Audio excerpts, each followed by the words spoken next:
1,00,000 మంది శివభక్తులతో కలిసి మహారుద్రాక్ష పూజలో పాల్గొనండి. వెంటనే కాల్ చేసి మీ పేరును నమోదు చేసుకోండి. నమస్తే రమగారు. నమస్తే జయ. రమగారు, ఏదైనా సిరీస్ స్టార్ట్ చేద్దామా? చిన్నది, ఒక 2-3 ఎపిసోడ్స్ అట్లా ఉండేలాగా. అరేబియన్ నైట్స్లోది నాగరాణి ఎమ్లిక. నాగరాణి ఎమ్లిక అమ్మాయి పేరే ఎమ్లిక. ఓకే. ఒక నాగుల రాణి. ఆహా. ఆవిడున్న ఒక కథ అనమాట. ఓకే. ఇందులో మన కథాచరిసాగరంలో లాగా కథలో కథ వస్తాయి. కథ లోపల కథ చెప్పకుండా ఎమ్లిక కథ ఒకటి చెప్దాం. ఓకే. ఆ లోపల కథలు ఇంకోసారి చెప్పుకుందాం. తప్పకుండాను. పూర్వం అంట ఈ గ్రీకు దేశంలో ఒక మహాజ్ఞాని ఒక ఆయన ఉండేవాడు. ఆయన దగ్గర ఎన్నో వేల పుస్తకాలు ఉండేవి. ఎన్నో వేల విషయాలు ప్రపంచం నుంచి సంగ్రహించి రాసేవాడు. మహాజ్ఞాని ఆయన. సంతానం కలగల. ఆయనకి చాలా దిగులుగా ఉండేది. నా తర్వాత ఈ పుస్తకాలన్నీ ఎవరు చూస్తారు? ఎవరికి ఈ జ్ఞానాన్నంతా నేను ఇవ్వగలుగుతాను? అట్లా ఆలోచించుకుంటూ ఉండేవాడు. అయితే ఏమైంది, భగవంతుడిని విపరీతంగా ప్రార్థన చేసేట. సంతానం అని. సరే, ఆయన యొక్క ప్రార్థనని మన్నించి ఈయనకి కడు వృద్ధాప్యపు వయసులో ఒక సంతానాన్ని అనుగ్రహించాడు భగవంతుడు. ఈయన భార్య గర్భవతి అయింది. అయితే ఆవిడ గర్భవతి అయ్యాక ఈయనకు అనిపించింది, నా కొడుకు ఇదంతా చదువుతాడో లేదో, రేపొద్దున తరం మారితే ఇంతంత చదువులు ఉండకపోవచ్చు. అందుకని దాని అంతా కుదించి 5 పుస్తకాలు చేసేట. 100,000 పుస్తకాలని 5 పుస్తకాలు చేశాడు. 5 పుస్తకాలు చేశాక ఈ 5 పుస్తకాలకైనా వాడికి అక్కడికి వస్తాయో రావో అని ఇంకా ఆలోచించి 5 పేజీలు రాసేట. ఇంకా కొన్ని రోజులు ఆ గర్భంలో పిల్లవాడు ఉండగానే, పిల్లవాడని తెలుసా? అంటే సంతానాన్ని అడిగాడు భగవంతుడు. లేట్ వయసులో ఇచ్చాడు, మరి కొడుకు అనుకుంటున్నారు. ఓకే. ఆలోచించి ఏం చేశాడు, ఈ 5 పేజీలలో రాశాడు కదా, ఆ 5 పేజీలు కూడా చింపాతలు పారేసి ఒక చిన్న కాగితం మీద రాసి భార్యకి ఇచ్చాడు. నేను బతుకుంటానన్న నమ్మకం లేదు. భగవంతుడు మనకు అనుగ్రహించిన కుమారుడి మొహం కూడా నేను చూడలేకపోతాను. ఆ లోపలే నా ఆయువు తీరిపోతుంది. ఆయన మహాజ్ఞాని కదా, ఆయనకి తెలిసిపోయింది తన ప్రాణం పోతుంది అని. పిల్లవాడు పెద్దవాడైతే చదువుకుని వాడికి పుస్తకాలు చదవాలి అన్న ఆలోచన వస్తే, జ్ఞాని కావాలన్న ఊహ కలిగినప్పుడు ఈ కాగితం వాడి చేతిలో పెట్టు అని చిన్న కాగితం ఇచ్చాడు. కొద్ది కాలానికి ఆయన చనిపోయాడు. ఓకే. ఆవిడ ప్రసవించకముందే ఆయన పోయాడు. అబ్బో, మొత్తం దేశం అంతా గోళ్ళను వినిపించింది. ఇంత మహాజ్ఞానిని పోగొట్టుకున్నామో అని 7 రోజుల పాటు అవిశ్రాంతంగా ఏడిచారట జనం. బోళ్ళంతా కాదు, అశ్రుతర్పణం విడిచారు ఆయన కోసం 7 రోజుల పాటు. ఈవిడ పాపం చాలా దుఃఖించి కడుపులో ఉన్న పిల్లవాడి కోసం బతుకుంది. కొన్నాళ్ళకి ఈవిడికి డెలివరీ అయింది. పిల్లడు చక్కటి అందమైన పండు లాంటి పిల్లవాడు పుట్టాడు. హాసిబ్ అని పేరు పెట్టమన్నారు. మహాజ్ఞానం ఉండగానే చెప్పాడు. హాసిబ్ అని పేరు పెట్టింది. ఈ పిల్లాడికి జాతకం చూపించింది జ్యోతిష్కుల్ని పిలిచి. వాళ్ళంతా చూసి ఏమన్నారంటే, ఈ అబ్బాయికి యుక్త వయసులో ఒక గండం గడుస్తుంది, ఒక గండం ఉంది. అది కనుక గడిస్తే వీడు అద్భుతంగా సంపాదిస్తాడు, అద్భుతమైన జ్ఞానం అవుతాడు. అంతవరకు ఏం లేదండి అన్నారు. వాడు హాయిగా తిప్పకాయ తిరిగినట్టు తిరిగేవాడు. చదువులో చేర్చింది. వాడికి ఒక్క అక్షరం ముక్క రాల. చదవటం మీద ఆసక్తే లేదు వాడికి. ఎంతసేపు వాడికి తిరుగుదామని ఉండేది. ఏం చేస్తారు, అటాగే 15-20 ఏళ్ళు వచ్చేసి తిరిగేవాడు, ఆడుకునేవాడు, ఇటు తిరగటం. ఎవరైనా అక్కడికి వెళ్తున్నాడు అక్కడ వాళ్ళ వెనకాల పడిపోయేవాడు. తిరగడం తప్పిస్తే ఇంకేమీ లేదు. ₹1 సంపాదన లేదు, చదువు సంధ్య లేవు. అయితే ఏమైంది, అందరూ అన్నారు పెళ్లి చేస్తే బుద్ధి వస్తుంది. మేము కూడా అలాగే చిన్నప్పుడు మా ఇంట్లో ఒకడు ఉండేవాడు, పిచ్చల్లరి చేసేవాడు. 3వ ఏడు వస్తే అల్లరి తగ్గుతుంది అనుకునేవాళ్ళం. 5వ ఏడు వస్తే అల్లరి తగ్గుతుంది అనేది మా అమ్మ. అక్కడి నుంచి వాడి 10 ఏళ్ళు వస్తే బుద్ధి రాదుటే వీడికి అనేవాళ్ళు. 10 ఏళ్ళు వచ్చినా 20 ఏళ్ళు వచ్చినా వాడు అల్లరి ధోరణి ఇప్పటికీ పోలే. 50 వస్తున్నాయి కానీ వాళ్ళ ధోరణి వాడు అల్లరి పోదు. అట్లాగే చెప్పుకుంటూ ఉండేవాళ్ళం. అందరి ఇళ్లలోనూ అలా ఒకడు ఉంటాడు, ఒక అల్లరి పిల్లవాడు, ఒక అల్లరి వాళ్ళు, ఒక చెప్పిన మాట వినని వాళ్ళు. పెద్ద అయితే బుద్ధి వస్తుంది, వీడిని కూడా అలాగే పెళ్ళి అయితే బుద్ధి వస్తుంది అనుకుని పెళ్లి చేశారు. ఆవిడ చుట్టాల్లో చూసుకుని వెతుక్కుని ఓ బుద్ధిమంతురాలైన కాలిపొడుగు పిల్లనిచ్చి పెళ్లి చేశారు. పెళ్ళైన తర్వాత తిరుగుడు మానలావాడు. అయితే చుట్టుపక్కల వాళ్ళంతా ఏమన్నారు, వీళ్ళ తండ్రి మహాజ్ఞాని పేరు డానియల్ అనమాట. అమ్మ, పిల్లాడికి ఓ గాడిదని ఓ తాడు 2 బస్తాలు కొనిపెట్టండి. మా డానియల్ గారు అబ్బాయి మేము ఎంతో బాగా చూసుకుంటాము, పిల్లాడికి కట్టెలు కొట్టడం నేర్పిస్తాం, కనీసం వాడి తిరుగుడు అవుతుంది, మీకు 2 పూట్ల అన్నమైనా వస్తుంది మీకు, ఆయన సంపాదించిందంతా అవగొట్టేసుకున్నారు వీళ్ళు 20 ఏళ్లలో అనేసరికి ఈవిడేం చేస్తే ఒక కంచరగాడిది అనుకుని మరి 2 సంచులు ఒక తాడు అవి కొని పిల్లాడి చేతిలో పెట్టి వాళ్ళ వెనకాల పంపించింది. ఈ చుట్టుపక్కల కట్టెలు కొట్టుకునే జనాలంతా ఈ కుర్రాన్ని కూడా వెంటేసి పోయేవాళ్ళు. వాడి తిప్పకాయ తిరుగుడంతా ఉండేది. ఇక్కడ హాయిగా ఎక్కడికో పోవటం కదా, అక్కడి నుంచి వాళ్ళు కట్టెలు ఎట్టా కొట్టాలి, తర్వాత పట్టిన కట్టెలు ఎట్టా కట్టాలి, సంచులతో ఎట్లా కవర్ చేసి ఎట్లా గాడిద మీద వెళ్ళడేయాలి నేర్పించారు. ఓ 3-4 రోజుల్లో నేర్చుకున్నాడు. ఇక రోజు వీళ్ళతో పాటు పోయి కట్టెలు కొట్టడం తెచ్చుకునేవాడు. ఏదో భోజనానికి గడిచిపోయి కట్టెలు వచ్చేవి, అదేలేండి, డబ్బులు వచ్చేవి, వీడికి తిరగాలి కదా, అదెక్కాలి ఇదెక్కాలి తిరగాలి, ఆ తిరుగుడు అంతా సాటిస్ఫై అయిపోయాడు. కొన్ని రోజులు ఇట్లా గడిచినాయి. ఒకనాడు ఏమైందట, కొంచెం వానగానే ఉంది, వర్షంగా కొద్దిగా వానగా ఉన్నప్పుడు కట్టెలు బాగా అమ్ముడవుతాయి. తర్వాత 2-3 రోజులు వాన పడింది అనుకో, జనాలు ఎవరు ఇళ్లలో నుంచి వెళ్ళరు, ఇంట్లోనే కూర్చుంటే మంట వేసుకోవడానికి కట్టెలు కావాలి, వంటలు ఎక్కువ తింటారు, ఇంట్లో ఉంటే ఎక్కువ తింటారు కదా, బయటికి వెళ్ళిపోతే ఏముంది ఏదో ఇంత వండుకు పట్టుకెళ్ళిపోతారు, ఇంట్లో ఉంటే తిండి. దాంతో వీళ్ళు ఏమనుకున్నారు, ఈ కట్టెలు కొట్టేవాళ్ళు, పదరా బాబు పోదాము, కొంచెం ఇంకా ఇలాగా కొద్దిగా జల్లుగా ఉండగానే వెళ్ళిపోతే 4-5 బస్తాలు తెచ్చుకున్నామంటే శుభ్రంగా అమ్ముకోవడానికి ఉంటుంది, మనకి తిండి ఉంటుందని చెప్పారు. వెళ్తే ఏమైంది, పైకి వెళ్ళాక అదొక కొండ, అలా వెళ్తుంటే వాన పెరిగిపోయింది. వీళ్ళు కట్టెలు కొట్టేసుకున్నారు, తలా ఒక 4 బస్తాలు గుర్రాలను గాడిదల మీద వేసుకున్నారు.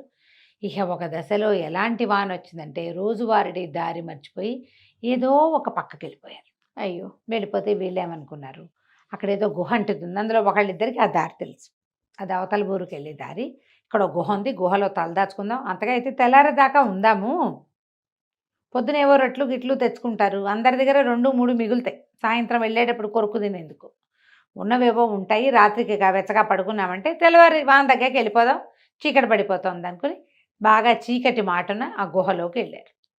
గుహలోకి వెళ్తే అందరూ అప్పటిదాకా తడిసిపోయి ఇదైపోయి ఉన్నారు, అందరూ పై బట్టలన్నీ తీసి ఆరేసుకున్నారు. మరి అందరిలోకి కుర్రాడు కదా ఈ దానియేలు, మన హాసిబు, ఒరే చితుకులు కొట్టరా అబ్బాయి, చిన్నవి కొడితే ఇక్కడ మంట వేసుకుందామన్నారు. ఏదో చిన్న మంట వెలిగించారు.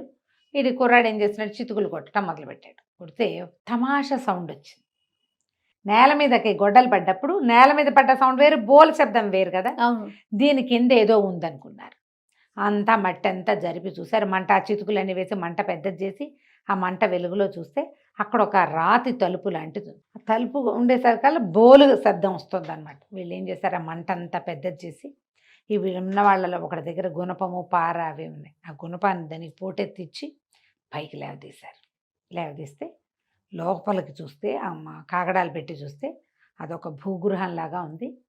కింద ఏమిటో జాడీలు ఉన్నాయి, పెద్ద పెద్ద జాడీలు కనపడుతున్నాయి.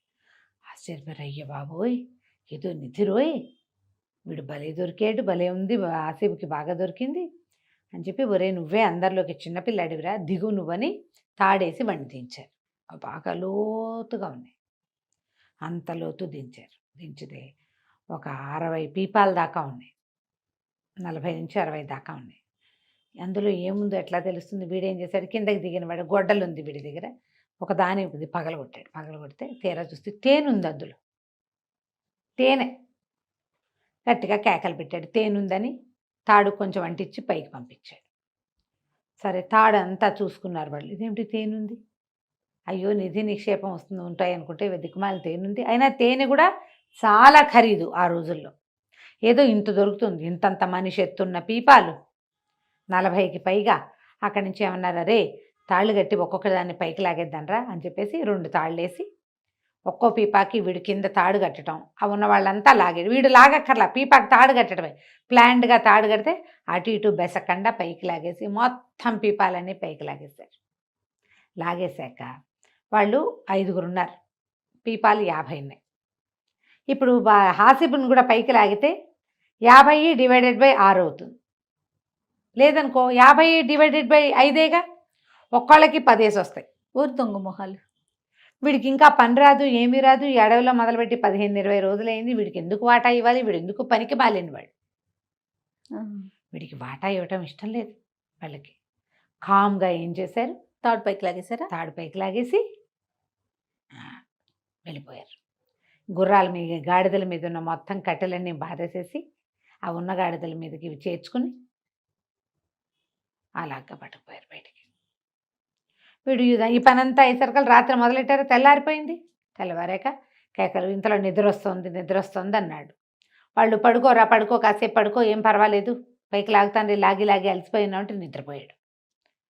లేచి చూసుకునేసరికల్లా ఏముంది, నిశ్శబ్దంగా ఉంది, ఎవరు లేరు. కేకలు పెట్టాడు, అన్నయ్య అన్నలు లాగండి లేదు, ఓగండి లేదు.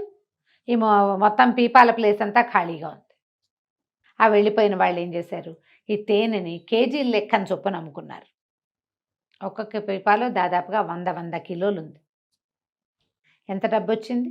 ఒక్కొక్కడికి 10 వచ్చినాయి. 15 పీపాలు వచ్చినాయి. ఒక్కో దాంట్లో 100 ఉండాలి. ఎన్ని ఉన్నాయో అంత తేనె. చాలా సంపన్నులు అయిపోయారు వాళ్ళు అవన్నీ అమ్మేసుకుని. అయితే మా కొడుకు ఏడి అని అడిగితే, మేము దారి తెప్పాం, ఓ తోడేలు మీ కొడుకుని మెడేసేసుకుని తీసుకుపోయింది, మాకు ఇదిగో వాడి చొక్కా ఒకటి దొరికింది. వాడు కిందకి దిగేటప్పుడు చొక్కా పడేశాడు అక్కడ. ఆ చొక్కా దొరికింది, కొన్ని ఎముకలు దొరికినాయని దారిలో దొరికిన జంతువు ఎముకలు ఏవో పట్టుకొచ్చి చూపించాడు. తల్లి బయళ్ళాము తెల్ల బోమని ఏడ్చారు. ఏం చేస్తారు, వాళ్ళ బతకాల్సిందేగా. ఏదో చిన్న కూలి పని చేసుకుంటూ బతకటం మొదలుపెట్టారు వాళ్ళు. ఈ వీడేమో ఇక్కడ ఉండిపోయాడు. ఉన్నవాడు ఏం చేశాడు, వీడు వెతికాడు, ఏమీ లేదు అక్కడ. అదొక పెద్ద గుహలాగా, దీనిలాగా ఉంది, గదిలాగా. సరే ఇంకా పిలిచి ఎవ్వరు రారని అర్థమైపోయింది. అయితే ఏమైంది, ఒక మూల నుంచి ఒక మండ్రగుబ్బ వచ్చింది. మండ్రగబ్బలు అంటారు, తేలులో పెద్ద వెరైటీ మండ్రగబ్బ అంటారు దాన్ని. మహావిషం అది. ఆ మండ్రగబ్బ పాక్కుంటూ వచ్చింది. అప్పుడు వాడు చూశాడు, ఒక నెరలో నుంచి వస్తుంది. అది ఎక్కడి నుంచి వస్తుంది, గోడకు ఒక హోల్ ఉంది. ఆ హోల్లో నుంచి బయటకు వచ్చింది. సరే అతన్ని వీడి దగ్గర గొడ్డలు ఉంది కదా, గొడ్డలతో చంపేశాడు. చంపాక వాడికి అనిపించింది, ఇది ఎటా వచ్చింది, ఇక్కడ పుట్టింది కాదు, ఇదంతా నున్నటి గోడలు, ఒక పగుల్లో నుంచి వచ్చింది, అంటే బయటికి పగులు ఉందన్నమాట అని చెప్పి ఏం చేశాడు, ఈ గొడ్డలు పెట్టి కొట్టో అని బాగా కొట్టాడు. కొట్టేసరికల్లా మొత్తం అంటే వేరే ఇచ్చిపోయింది. అదే అవతలకి దారి కనపడుతుంది. సరే అటు నడవడం మొదలుపెట్టాడు. నడవగా ఒక వెండి వాకిలి కనపడింది. వెండిది పెద్ద తలుపుని తోస్తే తలుపు తెరుచుకుంది. అక్కడి నుంచి ఇంకా నడకుంది లోపలికి. తర్వాత ఒక బంగారు వాకిలి కనిపించింది. ఆ బంగారు వాకిలి కూడా తెరిచాడు. లోపల చూస్తే పెద్ద తోట. అది ఎంత విచిత్రంగా ఉందంటే, పెద్ద సింహాసనం ఒకటి కనపడుతుంది పైన గట్టు మీద. దాని చుట్టూతా దాదాపుగా ఒక 12,000 చిన్న పీటలు ఉన్నాయి. లెక్క పెట్టాడు, వరుసకి ఎన్ని ఉన్నాయి లెక్కపెట్టి, ఇన్ని వరుసలు ఉన్నాయి లెక్కపెట్టి, ఎన్ని పీటలో 12,000 ఉన్నాయి. అక్కడి నుంచి ఓ పక్కన చక్కగా ఇట్లా నీళ్ళ చెరువు లాంటిది ఒకటి, ఏమంటారు మన అది, సరోవరం లాంటిది. ఇవన్నీ కూడా ఆసనాలన్నీ పచ్చలతో, ముత్యాలతో, పగడాలతో అట్లా చేయబడి ఉన్నాయి. పచ్చలంటే ఆకుపచ్చలు, ఎమరాల్డ్స్. ఆ సింహాసనం మరీ అందంగా ఉంది. వీడికి అర్థం కాలేదు, ఏమిటి ఇదంతా. పోయి సింహాసనం మీద కూర్చుంటే అవి ఎట్లా ఉన్నాయి, ఇట్లా లైన్లుగా ఎవరో సభికులు కూర్చునేందుకు వీలుగా, ఇవి ఉంటాయి కదా స్టేడియంలో ఎలా ఉంటాయి, ఇలా సోల్పులుగా, ఆ సోల్పులు లెక్కపెట్టి చూస్తే వాడికి తెలిసింది, ఇన్ని వేల మంది ఇక్కడ కూర్చుంటారు. ఇక్కడ కూర్చునే వాళ్ళు ఎవరో ఉన్నారు. ఆ మనిషి ఎవరో తెలియదు వీడికి. అక్కడే కూర్చుని ఉన్నాడు. ఇంతలో ఏమైంది, పెద్ద మేళాలు, తాళాలు, సన్నాయి లాంటివి ఏవో వాయిద్య ఘోష వినిపిస్తుంది. ఎక్కడి నుంచో చూస్తే దూరం నుంచి బోల్డంతమంది ఆడవాళ్ళు వస్తున్నారు. కాకపోతే ఈ వస్తుంటే వాడికి ఎట్లా కనపడింది అంటే, మొహాలు కనిపిస్తున్నాయి కానీ వాళ్ళు నడుస్తున్నట్టు కనపడలేదు, ఏమిటో జారుతున్న ఫీలింగ్ వచ్చింది. మేళతాళాలు వినిపిస్తున్నాయి, కొందరు నోట్లలో ఇట్లా ఊదేవి కూడా ఉన్నాయి. వాడు అట్లా చూస్తుంటే వాడికి తెలిసింది క్రమంగా అవి ముఖాలే ఆడవాళ్ళవి. శరీరం నడు నుంచి పైభాగం మనుషుల్లాగా ఉండి, కింద భాగాలు తోకలు పాములు వస్తున్నాయి. ఇప్పుడు ఆశ్చర్యపోయి వెళ్ళి పక్కన నుంచున్నాడు, ఏం జరుగుతుందో చూద్దామని. వీళ్ళంతా బోడని బాకాలు బాజాలు బోదుకుంటూ, మధ్యలో డ్యాన్సులు చేసుకుంటూ, ఎంత పెద్ద సమూహం వచ్చిందో. ఆ సమూహం అంతా పక్కకి తప్పుకున్నాక వెనకాల ఒక మేనా మోసుకొస్తున్నారు, ఓ 15 మంది. ఆ మేనాలోంచి ఒక మహాద్భుత సౌందర్యవతి దిగింది. నడుం దాకా మనిషి, కింద భాగం పెద్ద సర్పం తెల్లటిది. అక్కడి నుంచి వీళ్ళంతా మేనా దింపి ఆవిడని తీసుకొచ్చి సింహాసనం మీద కూర్చోబెట్టారు. చక్కగా బట్టలు అవి సవరించారు. అందరూ చుట్టూతా మొత్తం అన్ని ఆసనాలు ఫిల్ చేసేశారు. కూర్చునున్నారు. ఈవిడ ఈ స్టేజ్ మీద ఈ సింహాసనం మీద కూర్చున్న ఆవిడ భలే పాడడం మొదలుపెట్టింది. ఎంత తీయటి గొంతో, చక్కటి పాట ఏదో పాడింది. అక్కడి నుంచి ఏదో స్పీచ్ ఇచ్చింది. మనం ఎంతో జాగ్రత్తగా ఉండాలి, ప్రస్తుతం ఇక్కడ ఉంటాము, వేసవి విడిదిగా మనం కాప్ పర్వతాలకు వెళ్దాము, మీరంతా సంతోషంగా ఉండాలి, నా పాలనలో ఇవన్నీ సరిగ్గా అలా ఏవేవేవేవేవో చెప్పింది. వీళ్ళందరూ పక్కగా నిలబడి ఉన్న హాసిబ్బని చూసేశారు. వాళ్ళు ఎవరేమన్నా మాట్లాడకుండా ఊరుకున్నారు. సరే, మొత్తం స్పీచ్లు గీచులు అయిపోయినాయి. ఏవో రకరకాల తీయటి పదార్థాలు అవి ఇవి పంచుకున్నారు. అక్కడి నుంచి ఒక నలుగురు వచ్చి అబ్బాయి రా అని ఈ హాసిబ్బు చేతులు పుచ్చుకొని ఆవిడ దగ్గర తీసుకుపోయారు.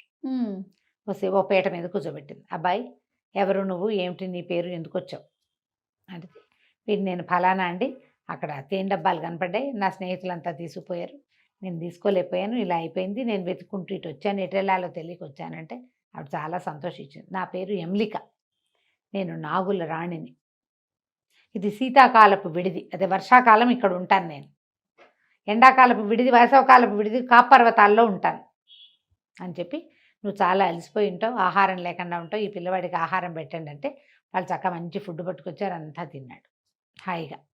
మంచి బట్టలు మార్పించారు, మురికి బట్టలు తీసి చక్కగా స్నానం చేయించి దూదులాగా తేలికైపోయింది ఇట్లబడి ఒళ్ళు, పక్షిలాగా ఎగిరేలాగా అయ్యట, అంత తోమేశారనమాట ఒళ్ళు. సరే, అక్కడి నుంచి మంచి బట్టలు కట్టించారు, చక్కగా భోజనం పెట్టారు, ద్రాక్షాసమం ఇచ్చారు. అబ్బాయి, నీ మార్గాయాసం ఎంతో కష్టపడి వచ్చావో నువ్వు, కానీ కాలక్షేపం అవడానికి ఒక మంచి కథ చెప్తా విను, నాకు కథలు చెప్పడం అంటే ఇష్టం, వినేవాళ్ళు కావాలి, ఇంతకాలానికి నువ్వు దొరికావు ఓ అని చెప్పి ఇంతకుముందు బులాకియా అనే ఒక రాజకుమారుడు ఇక్కడికి వచ్చాడు. యమ్లిక చెప్తోందనమాట. బులాకియా కథ అని ఒక పెద్ద కథ చెప్తుంది. ఆ బులాకియా కథలో ఇంకో 3 కథలు వస్తాయి. మనం బులాకియా కథ చెప్పట్లేదు, ఇవి కథలు చెప్పాం. ఓకే, మళ్ళీ చెప్పుకుందాం ఇంకోసారి. ఎన్నో కథలు చెప్పింది. కొద్ది రోజులు ఆమె దగ్గరే ఉండిపోయాడు. దాదాపు ఒక 3 నెలల పాటు అక్కడే ఉన్నాడు. ఎన్ని రకాల కథలో విన్నాడు, ఆవిడతో కలిసి హాయిగా ఉన్నాడు.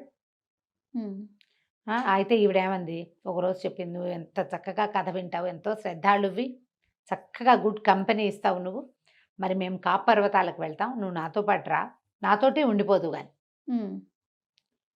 నేను కాప్ పర్వతాలకు వెళ్ళాక ఈ పాము శరీరం మార్చుకొని మంచి శరీరంలోకి మారుతాను, వర్షాకాలం ఇలా ఉంటా, నువ్వు నన్ను పెళ్లి కూడా చేసుకోవచ్చు, నాతో ఉండొచ్చు అని అడిగింది. అడిగితే వీడికి పెళ్ళం మీద అమ్మ మీద పోయింది మనసు. తీయడి పదార్థాలు తినగా తినగా తినగా తినగా వాడికి వేయించిన చేపలు, ఉడకబెట్టిన గుడ్లు, ఫ్రై చేసిన మాంసం అలాంటివి గుర్తొస్తున్నాయి. ఇక్కడ అలాంటివి దొరకవు, ఇది ఇంకేదో అనోఖా ఫుడ్.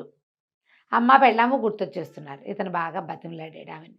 అది కాదమ్మా, నీతో ఉండటం నాకు ఇష్టమే, నీతో వివాహం అక్కర్లే, నేను నీతో ఉంటా, ఈ కథలు వింటూ ఉంటాను, కానీ మా అమ్మ నా భార్య ఏమైపోయారో తెలియదు. మా అమ్మ నేను ఎంతో మహాజ్ఞాని కుమారుణ్ణని, నన్ను ఎంతో చదివించడానికి ప్రయత్నం చేసిన, ఒక్క ముక్క చదువు రాలే నాకు, నేనేదో గాడిదలు గాయటం, ఏమంటారు కొట్టలు కొట్టడం నేర్చుకున్నాను, అది ఒక్కటే విద్య నాకు వచ్చింది, మరి ఇప్పుడు వదిలేస్తే వాళ్ళు ఏమైపోతారు, నాకు అక్కడికి వెళ్ళాలనుందని బాగా బతిమలాడాడు.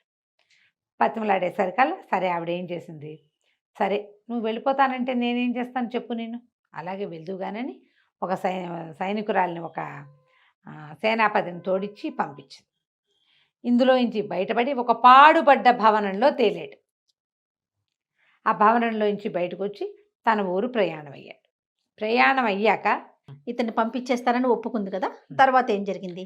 అయితే వెళ్ళేటప్పుడు హ్యాసిబ్ తోటి ఏం చెప్పిందంటే, అబ్బాయి నువ్వు వెళ్తానంటే వెళ్దు కానీ, అయితే నువ్వు నా రహస్యం కాపాడాలి, అబ్బో, నువ్వు నన్ను కలిసినట్టుగా ఎవరికీ చెప్పద్దు, తర్వాత జీవితంలో స్నానం చేయకూడదు నువ్వు, అమ్మా స్నానం పేరెత్తకూడదు, ఎప్పుడు స్నానం చేయనని ప్రమాణం చేయమంది. అదేంటమ్మ గారు, అంటే ఆ దేశాల్లో స్నానాలు చాలా తక్కువమ్మా, ప్రత్యేకంగా వారానికో 10 రోజులకో నెల రోజులకో 6 నెలలకో ఒకసారి స్నానశాలకు వెళ్తారట.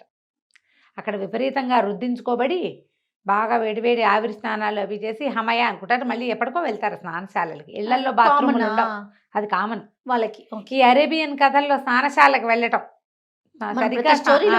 సరిగ్గా స్నానం చేసి చాలా కాలం అయింది, స్నానశాలకు వెళ్దాం అని అడగటం, అలాంటివి చూస్తాం మనం. అవును. అయితే స్నానం అనే మాట తలపెట్టను, నీ మీద ఒట్టని ఆవిడ కొట్టేశాడు. కొట్టేశాక ఈ సైన్యాధిపతి ఒక ఆవిడ వెనకాలే వచ్చి ఇదన్నీ దాటిచ్చి తీసుకొచ్చి ఒక పాడుబడిన భవంతిలో ప్రవేశపెట్టింది. మళ్ళీ ఎప్పుడైనా నువ్వు రాదలుచుకుంటే మా దగ్గరికి ఈ పాడుబడిన భవంతికి వచ్చి మమ్మల్ని పిలిస్తే ఎవరో ఒకళ్ళు వస్తారు, నిన్ను మా దగ్గరికి తీసుకొస్తారని చెప్పారు. చెప్పి వీడిని పంపించారు. ఆ భవంతుల నుంచి ఆవిడ మాయమైపోయింది, ఆవిడ దారిని ఆవిడ వెళ్ళిపోయింది. ఈ భవంతుల నుంచి బయటకు వస్తే వీడు ఎక్కడైతే మన తేనె దొరికిన గొయ్యను చూసావా, ఓ గోతులో దొరికింది, అక్కడికి వచ్చేసాడు. గోతులో ఉన్నాడా? గోతు దగ్గరికి, పోనీ ఆ బిల్డింగ్లోకి వచ్చేసాడు, ఆ గుహ దగ్గరికి వచ్చేసాడు ఇంకో పక్క నుంచి. సరే ఆ గుహలో నుంచి బయటకు వచ్చి మెల్లిగా నడిచి ఇంటికి వచ్చాడు. ఇంటికి వచ్చారు వాళ్ళ అమ్మాను పెళ్ళాము ఆశ్చర్యపోయారు, కేకలు పెట్టారు, ఆనందంతో కావలించుకుని శోకాలు పెట్టి ఏడ్చేసి ఈ నానా ఇది అయిపోయారు. ఆ ఎమ్లిక ఇతనికి ఏదో కొద్దిపాటి బంగారం ఇచ్చింది, ఎక్కువ ఏం తెచ్చుకోలే అతను. అక్కడి నుంచి ఇవిని చూసిన సంతోషంలో వాళ్ళ అమ్మ చక్కగా అవి ఇవి వండి పెట్టింది. దాంతో అమ్మ నా స్నేహితులంతా నన్ను మిస్ అయి ఉంటారు, వాళ్ళందరినీ పిలుచుకురామ్మా నేను వచ్చానని అని చెప్పాడు. వాళ్ళు వీడికి వాటా ఇవ్వాల్సి వస్తుందని కదా. ఇప్పటికి 3 నెలల కాలం గడిచిపోయింది. ఈ లోపల ఈ భార్య ఏం చెప్పిందంటే వాళ్ళంతా సంపన్నులు అయిపోయారండి, ఎట్లా సంపన్నులు అయిపోయారో తెలీదు, పెద్ద పెద్ద ఇళ్ళు కట్టించేసుకుంటున్నారు, బాగా డబ్బులు ఉన్నాయి వాళ్ళ దగ్గర అంటే అమ్మాను వెళ్ళి పిలుచుకురా అన్నాడు. సాయంకాలం విందు చేసుకుందాం, 2-3 రోజులు రిలాక్స్ అయ్యాక 3 రోజులు అమ్మ పెట్టినవన్నీ తిని అప్పుడు ఈ లోపల వీడు వచ్చేసాడు అన్న మా వార్త బయటికి వెళ్ళిపోయింది చుట్టుపక్కల వాళ్ళ వల్ల. ఇతని మోసం చేసిన కట్టెల వాళ్ళంతా నిర్కాంతిపోయారు. అయ్యో బాబా ఎట్లా వచ్చేసాడు వాడు, ఎటా కొట్టా బయటపడ్డాడు, ఇప్పుడు వాడి వాటా ఇవ్వకపోతే తాము ఎట్టా సంపన్నులు అయ్యారో తెలిసిపోతుంది ప్రపంచానికి. అట్లా గుహల్లోనూ అక్కడ దాగిన వస్తువులు రాజుకు చెందినవి. మనం 5గురం పనిచేసుకున్నామంటే ఇంకేమైనా ఉందా? సరేనని వాళ్ళు ఏం చేశారు, వీడికి కూడా వాటా పెట్టాలని ప్రతి వాళ్ళు కొత్తగా సంపాదనలు మొదలుపెట్టారుగా, కొంత డబ్బులు తీసి బాక్సుల్లో పెట్టి అన్నీ పుచ్చుకొని సాయంకాలం భోజనానికి వెళ్ళారు. ఇంకా ఆవలించుకుని ఆహాహా నిన్ను చూడడం మా అదృష్టం అంటే వాళ్ళ అమ్మ అడిగిన తోడేలు తినేసింది అన్నారు. మీరు మా వాడు ఎట్టా వచ్చాడు అంటే ఎవరినో తినేసింది, అది వీడని మేము అనుకున్నామని వాళ్ళు బొంకారు. తోడేలు వెంట పడితే నేను పారిపోయారబ్బా ఎక్కడికో వెళ్ళిపోయాను అన్నాడు కొడుకు. వాళ్ళందరినీ కావలించుకున్నాడు, వాళ్ళు ఇచ్చిన సంపద అంతా పుచ్చుకున్నాడు. సరేలేండి నేను ఎవరికీ చెప్పను అని చెప్పి ఒట్టేశాడు. అక్కడి నుంచి సరే ఈ చిన్న ఇంట్లో చిన్న జీవితం ఎందుకు, ఇంత డబ్బు చేరిపోయింది కదా మన దగ్గర, ఎమ్లకి ఇచ్చింది కూడా కొంచెం ఉంది. సరే ఇతను ఏమన్నాడు, మనం దీంట్లోకి పెద్ద టౌన్లో ఇల్లు తీసుకుందామని టౌన్లో చక్కగా ఒక ఇల్లు ఏర్పరచుకుని భార్య అమ్మతోటి హాయిగా ఉన్నాడు. హాయిగా ఉండేసరికల్లా కొంతకాలం అయ్యేసరికి ఒకనాడు ఏమైంది, ఎక్కడో ఏదో చిన్న బిజినెస్ చేసేస్తున్నాడు ఇతను, అవకాశం ఉందిగా, డబ్బు ఉంది. ఈ బిజినెస్ వ్యవహారం మీద వ్యాపారపు పని మీద ఓ చోటకి ఎక్కడికో వెళ్ళాడు. తిరిగి వస్తుంటే ఆ ఊళ్ళో పెద్ద స్నానశాల ఉందట. ఆ స్నానశాల ఓనర్ తాలూకు తోడల్లుడు ఈ హాసిబ్ ఇంటి పక్కన ఉంటాడు. ఆయన తోడల్లుడింటి భోజనశాలకు వచ్చినప్పుడు ఈ హాసిబ్ తాలూకు పెద్ద ఇల్లు కులాసాగా కనపడే అందంగా కనపడే ఆ కుర్రాడు అతని భార్య వాళ్ళని గమనించేవాడు. అసలు ఆ స్నానశాల ఆయన బయట నుంచి అందరికీ స్వాగతం అండి, రండి రండి, హోటల్లో బయట రిసెప్షన్లో ఉంటారుగా, అట్లా వాకిట్లో నిలబడి రండి రండి స్నానం చేయండి, మా దగ్గర స్నానం చేస్తే మీరు పక్షి లాంటి అనుభూతి పొందుతారు, వెన్నతో కోసం అర్థం చేస్తామని కేకలు పెడుతున్నాడు. గాడిద పాలతో స్నానం చేయిస్తామని అదని ఇదని. ఎప్పుడైతే ఈ హాసిబ్ని చూశాడో రండి రండి దయచేయండి అంటే ఆయన స్నానం చేయండి అన్నాడు. హాసిబ్ స్నానం చేయకూడదు కదా. అక్కడి నుంచి ఆయన వెంటపడ్డాడు, చేయకపోతే ఎట్లా, మీరు స్నానం చేసి తీరాలి, ఫ్రీ మీకు, మా తోడళ్ళు పక్కిళ్ళు కాబట్టి మీరు ఇవాళ స్నానం చేయాల్సింటే, లేదండి నేను ఏదో ప్రమాణం చేసుకున్నాను జీవితంలో స్నానం చేయనని నేను చేయను అన్నాడు. అనగానే లబలబలాడిపోయాడు. అదేంటి అలా చేస్తారా, మీరు కనుక మా స్నానశాలలో స్నానం చేయకపోతే నా 3 భార్యలకి విడాకులు ఇచ్చేస్తాను, నేను ప్రతిజ్ఞ చేస్తాను అన్నాడు. చుట్టుపక్కల జనాలంతా చేరారు. వాడి మొహం వాడి స్నానం చేయకపోతే ఆడి భార్యలకి విడాకులు ఏంటండి? ఏమైనా సరే నేను మీకు ఫ్రీగా చేయిస్తా కదా, రూపాయి ఖర్చు పెట్టక్కర్లేదు మీరు అంటాడు. అనేసరికి ప్రమాణాలు చేసేయటం, అక్కడంతా ప్రమాణాలు ఉంటుంటాయి అన్నమాట. అది సరే రమ్మ గారు.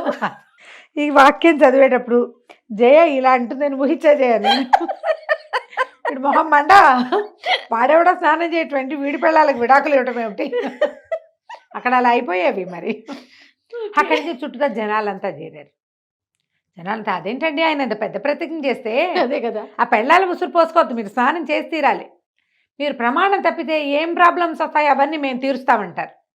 అక్కడి నుంచి జనాలంతా పట్టండ్రా, ఇంత పెద్ద మనిషి, 3 పెళ్ళాల మొగుడు, 10 మంది బిడ్డల తండ్రి, ఈయన విడాకులు తీసుకుంటే కుదురుతుందా, ఈ కుర్రాడిని స్నానం చేయించలేవా మనం, పట్టండి వినని ఏ ఎత్తి తీసుకుపోయారు. వీడు లబో దిబో అని కేకలు పెట్టాడు హాసిబ్. ఏం కేకలు పెట్టినా ఏమీ లాభం లేదు. బట్టలు పీకి పారేసేశారు. ఓ చిన్న లంగోటాతోటి ఇవన్నీ తీసుకుపోయి పెద్ద నీళ్ల తొట్టలో ముంచారు. అక్కడి నుంచి పరపరా బ్రష్లు పుచ్చుకుని ఒళ్ళంతా తోమేశారు, వీపంతా రుద్దేశారు, మొహం అంతా కడిగేశారు, గుమగుమలాడే పొగలేశారు, అన్నీ వేసి బట్టలు వేసి నుంచోబెట్టంగానే బిలబిల్లాడుతూ 15 మంది సైనికులు వచ్చారు, పట్టేసుకున్నారు. వాళ్ళ సైనికులు. ఓకే. అక్కడి నుంచి వజీర్ గారు బయట పదండి పదండి పదండి అంటే నిర్కాంత్ పడి నేనేం చేయలేదండి అంటే మాకు తెలుసు నువ్వేం చేసావో మాకు తెలుసు అని ఎత్తుకుపోయారు. ఎత్తుకుపోవటం ఏమిటి, తీసుకుపోయి ఒక రాజుగారి అంతఃపురంలోకి తీసుకెళ్లారు. అక్కడ రాజుగారు ఒక పడక మీద పడుకుని ఉన్నాడు. ఆయన ఒంటి మీద ఒక పల్చటి వస్త్రం కప్పింది. ఆయన మొహం మీద గుడ్డేసుకుని పడుకుని ఉన్నాడు. నిర్ఘాంతపోయాడు ఆసేపు. ఏంటండి ఎక్కడికి తెచ్చారు, అసలు మీరు ఎవరో కూడా నాకు తెలీదు, అసలు ఈ ఊరు కాదండి మాది పక్కనుండే పల్లెటూరు, నేను దానియేల్ గారి అబ్బాయిని, నేను ఎవ్వరి జోలికి వెళ్ళిన వాడిని కాను, ఏదో గాడిదలు కాసుకోవటము కట్టలు కొట్టడమే వచ్చు, కొత్తగా చిన్న వ్యాపారం పెట్టుకున్నాను, నన్ను వదిలేండి అన్నాడు. వజీర్ అన్నాడు మాకు తెలుసండి, మీ దానియేల్ గారి అబ్బాయిని మాకు తెలుసు, అందుకే తీసుకొచ్చాం, మీరు మహాజ్ఞాని కొడుకు అంటే మీరు కూడా విపరీత జ్ఞాని గ్యారంటీగా, అందులో అనుమానం ఏం లేదు, ముందు ఈయన సంగతి చూడండి అన్నారు. ఈ రాజుగారి ఒంటి మీద వస్త్రం తీస్తే రాజుగారికి ఒళ్ళంతా కుష్టు వ్యాధి వచ్చింది. మీరు మహావైద్యుడు, ఈయనకు వైద్యం చేయాలంటారు. వీడు లబో దిబో, నాకు అక్షరం ముక్క చదవటం రాదండి, మా నాన్న మహాజ్ఞాని, ఆయన చచ్చిపోయాక పుట్టే నేను ఒక్క ముక్క చదువుకోవాలా, నాకు చదువే రాలా, నాకు వచ్చిందల్లా గాడిదలు గాయటం కట్టలు కొట్టడం, ఇంకేం రాదు, ఈ వ్యాపారం కూడా ఏదో రైతుల సహాయంతో చేసుకుంటాను, నాకు రాదండి అంటాడు. ఏమైనా సరే నువ్వు చెయ్యాల్సిందే వైద్యం అనేసరికి నాకెక్కడి నుంచి వస్తుంది వైద్యం అని తిరుక్కున్నాడు. నాకు రాదు, అసలు నన్ను ఎందుకు తీసుకొచ్చారంటే నువ్వు నాగరాణి ఎమ్లికని చూసొచ్చావు కదా, నువ్వు ఎమ్లికని చూసావు కాబట్టి ఎమ్లిక వల్ల ఈ వైద్యం అవుతుంది అనేసరికి వీడు నిర్కాంతపోయాడు. అమ్మా స్నానం చేయటం వల్ల వీళ్ళకి తెలిసిపోయిందిరా దేవుడా అని. ఎమ్లిక ఎవరండి, నేను ఎప్పుడు చూడలేదండి అన్నాడు. అనేసరికి ఒప్పుకోలే వాళ్ళు. ఆహా ససేమిరా అన్నాడు. ప్రమాణాలు చేశాడు, మా అమ్మ మీద ఒట్టు, మా ఆవిడ మీద ఒట్టు, మా నాన్న మీద ఒట్టు, చచ్చిపోయాడు అయినాడు ఆయన మీద ఒట్టు, నా మీద ఒట్టు, నేను ఎమ్లికని కలవలేదు, చూడలేదు, ఆవిడెవరో నాకు తెలియదు అంటే వజీర్ ఒప్పుకోలే. మాకు తెలుసు నువ్వు ఇట్లాంటి వేషాలు వేయకు, ఎమ్లికని కలిసి వచ్చిన వాడికి పొట్ట మీద చర్మం నల్లబడుతుంది, నీ పొట్ట మీద చర్మం నల్లగా ఉంది, నీ స్నానశాలలో నువ్వు స్నానం చేయగానే అది బయటపడింది, పొట్ట మీద చర్మం నల్లగా ఉన్నవాడిని మాకు అప్పచెప్పమని ముందరే తాకీదులు ఉత్తర్వులు ఇచ్చి ఉన్నాం, పైగా నువ్వు దానియేల్ గారి అబ్బాయివని స్నానశాల నిర్వాహకుడు చెప్పాడు, నీ మహాజ్ఞానము నువ్వు ఎమ్లికని చూడడము రెండూ కలిసి నువ్వు వైద్యం చేయగలవు అనేసరికి నేను చూడలేదన్నాడు. ఈయన ఏం చేశాడు, అరే చాకు పెట్టండి రా, కత్తెర పెట్టండి రా అని చొక్కా కింద నుంచి పైదాకా కత్తిరించేశాడు. చొక్కా తీసేసరికి పొట్ట మీద 2 అరిచేతుల మేర నల్లగా ఉంది చర్మం, తెల్లటి వాడు వీడన్నాడు చిచ్చి కాదండి ఇది నా పుట్టుకతోటే ఉంది, ఇది పుట్టుమచ్చా అనేసరికి వజీర్ అన్నాడు నువ్వు వెధవ కబుర్లు చెప్పకు, మాకు తెలుసు స్నానం చేయకూడదన్న నియమం కూడా నీకు ఎమ్లికే పెట్టింది, అందుకే నువ్వు చచ్చినా చేయనన్నావు, వాళ్ళు బలవంతంగా స్నానం చేయించారు నీతోటి, నీ పొట్ట మీద ఉన్న చర్మం ఎమ్లికని ఆమె సర్పం, ఆమెతోటి స్పెండ్ చేసిన వాళ్ళకి ఇట్లా వస్తుంది అని నువ్వు ఏమైనా సరే రాజుని బతికిస్తావా వైద్యం చేస్తావంటే ససేమిరా నాకు తెలియదు కాక తెలియదు అన్నాడు. అనేసరికి ఎత్తి విని పడుకోబెట్టండి అని 3rd డిగ్రీ ప్రయోగించారు వాడి మీద. వజీరు తనే స్వయంగా పూనుకుని ఒక లాఠీ తెప్పించి వీడిని బొక్కబొరలా పడుకోబెట్టించి అరికాళ్ళ మీద కొట్టాడు. అది నొప్పి భరించలేరు కదా, తీసుకెళ్తా అని ఒప్పుకున్నాడు హాసిబ్. అయ్యో మరి ఏం చేస్తాడు, దెబ్బలు తినలేడు కదా, చంపేస్తే ఓ దెబ్బకు పోతారు, ఇది చంపుడు కాదు, నొప్పి బాధ భరించాలి.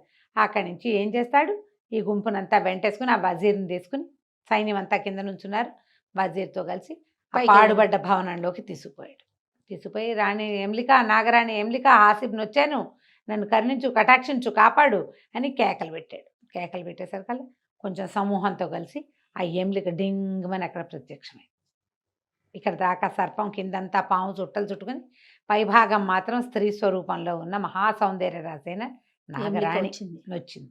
వచ్చి ఇదేనా నువ్వు ప్రమాణం నిలబెట్టుకోవటం అని అడిగింది నిష్ఠురంగా. అడిగితే బలవలా ఏడ్చాడు హాసిబ్. ఏం చేయను, కొట్టేశారమ్మా నన్ను, తప్పనిసరి నిన్ను పిలవాల్సి వచ్చింది. వాడేమో వదిలేస్తానన్నాడు ముగ్గురిని.